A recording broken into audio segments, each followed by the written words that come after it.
Hello, everyone, and welcome to Curiosity Bits. Here, we get to answer our thirst for knowledge and our die-hard questions that concern media, news, or just any kind of trends that affect our mental health. It's fun, it's condensed, it's in a fun-sized format.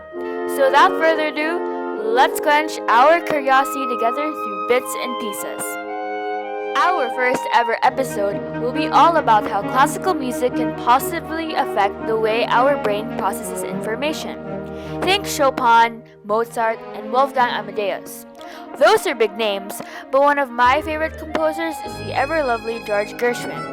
And we'll be discussing the piece The Rhapsody in Blue, which is actually playing in the last few seconds of this video.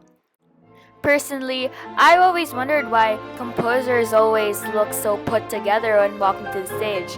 I mean, look at Bugs Bunny and how confident he looks at this clip. The way he walks, the way he moves his conductor's stick, he all seems to know everything. But on the flip side, how does this affect the audience? If there's a mad pianist, there's definitely a mad composer and a very mad audience. For all the effects music is thought to have on the brain, classical music seems to fall in the gray area. One side seems to think it makes children smarter, while the wildest notion under psychological myths we fall for. A new Finnish study aims to clarify this classical connection. Based on a study by Medical Daily, it is said that researchers studied music's effects on a molecular level, something that they cited prior to research that hasn't done before. They had one group of participants that listened to Wolfgang Amadeus Mozart's Violin Concerto No. 3 in G major, K216 for 20 minutes, and another didn't listen to any music. Instead, they were advised to avoid listening to music the day before the study and spent their session either talking to other participants, reading a magazine, or walking outside. The results showed listening to classical music enhanced activity of genes involved in dopamine secretion and transport synaptic function learning and memory. Look at this guy. His head is just as red as a tomato. Doesn't he look stressed? Surprisingly, classical music does the opposite. Aside from it making your brain sharper and faster and making it proactive, classical music has many calming effects.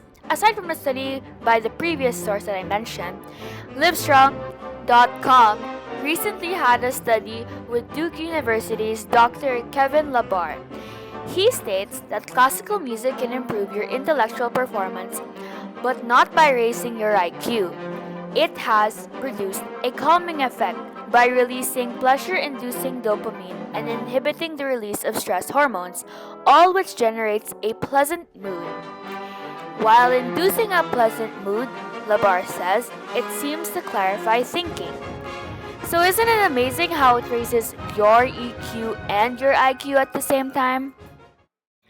George Gershwin is an American composer born on September 26, 1898 and died on July 11, 1937.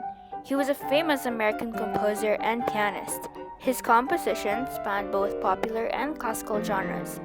His most popular melodies are widely known, including Rhapsody in Blue, which was played in 1924, and An American in Paris, which was played in 1928. According to the Telegraph UK, the Rhapsody in Blue has continued to inspire popular culture. Woody Allen's film, Manhattan, opens with a montage of images of New York accompanied by the song. The first time Leonardo DiCaprio appears on the screen in 2013 in Baz Luhrmann film In The Great Gatsby, it is Rhapsody in Blue that is playing in the soundtrack. In addition, the song was also used in the opening ceremony of the 1984 Olympics in Los Angeles.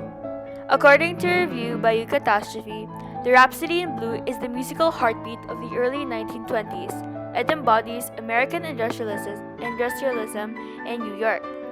The song opens up with a clarinet playing one of the most famous bars in music in history. It signals the rise of the sun, opening to a new day. Critics usually say that the piece feels like a young New York or a young America. You can hear a melting pot of different themes and atmospheres passing by in the same song, and it also polarizes people's opinion of the work because it lacked a strong composition. You can cut, paste, and rearrange it in several different ways, and it still seems to flow similarly. There's so much unique parts in this 18-minute composition that sounds so different from one another. This is most probably why so many people from different backgrounds like this piece so much. It is because of its diversity. I believe that this piece serves as a symbol and a reminder for people to keep on going and to continuously work hard for their dreams. I personally think that with the factors that classical music does to your brain, the Rhapsody in Blue inspires you to conquer life with all its flaws and eccentricity. After all, there is a young American all of us. This is Macy signing off. Thanks for tuning in to this episode of Curiosity Bits. Stay tuned and see you in the next episode.